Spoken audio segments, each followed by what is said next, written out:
Sky TV yahikahirwa riri ya Mbarara Regional Referral Hospital Psychiatric Ward aho twashanga umwana w'imyaka 9 batarugamba atine bajanjabi bari kugira ngo yasyaho mwaka kandi nondijo urukumanyankana Wera Ana w'imyaka 19 urukuruga kazo nagira ngo ayino buzubwo kurwara umutwe icyamuretire yasigaho umushija we n'umwana akerito mu irwaro wenka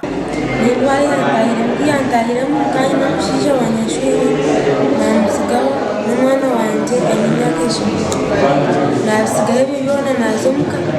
kano kucera kurema twashangaho n'umushije ndijo ututamanye izina rye habo kubeshiteta kandogo nubagira ngo bwahati yamarahe imyaka 3 umwanya ngo gumwe Rutahire George w'imyaka 62 urukuruga ryantonde umugombora yakinoka nagira ngo mukama we akamureta kutunga bujanjabi bwanyuma yo kuhendeka abo kutunga butandu boda konka yamsigaho ari kugira ngo yaza kuronde sente nubwo hati takamurebaga bona hendekere nyoye byiza na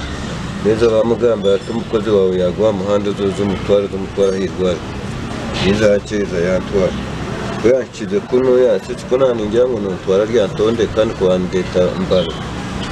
atete nyine sente tunimo n'ingaruka kampati niza kuzitekera yasigaye ampereza imitwaro 2 ya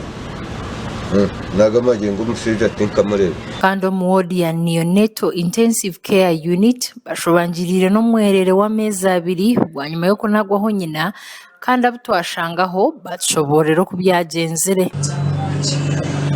twarindo mukazi nangwa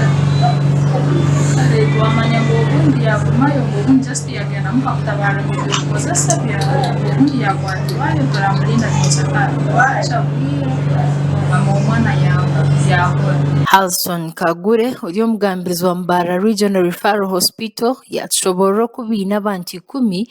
amasijiro y'abajanjabi kandi okubino kwatwaho abo kuba abantu aba kuba rugumo mu irwaro berarikireire abo kubantu batwara umwanya ugwa baruhira basya bakozise omwirwaro hati tuyinemo ba destitutes n'ingashi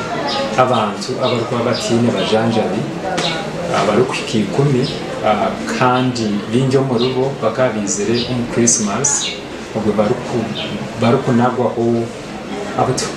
abutufuteka mu n'abarwabo bamwe aharya ba destitutes tuyinemo umwana w'umwojo w'imyaka 9 abarwire bona abutwasibwire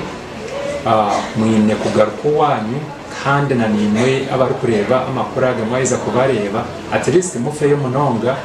mwije mu batwari ika aba bantu bahindukire burden because one nibakozesa services z'irwaro just imagine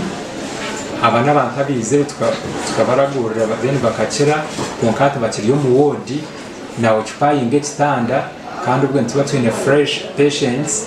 abari kwendera itanda bahendera baryamira hansi Kagure nagira ngo abantu bamwe bahindwirirwa ronka makagabo aho yaterera abantu muranga ukwegendesereza abantu abari kuba bashangira hirwaro bari kwetwara nk'abatine bajanjabi bari kushabiriza hirwaro bahindwire irwarere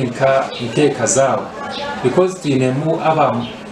nkori umushije mwashanga ahari emergency ubwo mutete gamba yamaraho almost nk'imyaka bajyango yamaro almost nk'imyaka 3 aba bantu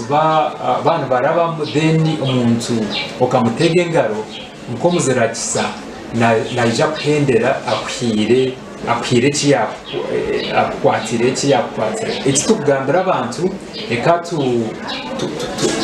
minimizing n'ingashitorekeraho omuzego kuhereza aba bantu Ichane cyo kureba necyatwina Masco Vincent w'imyaka 32 okurgar kunjiri waizire 30 byo kwa mwenda 2024 kandi nagira ngo tayine wabo kutwagezaho kugambaho nawe yabuzamisho Olivia Kamsime abwa Sky Television agenshonga muri Mbarara.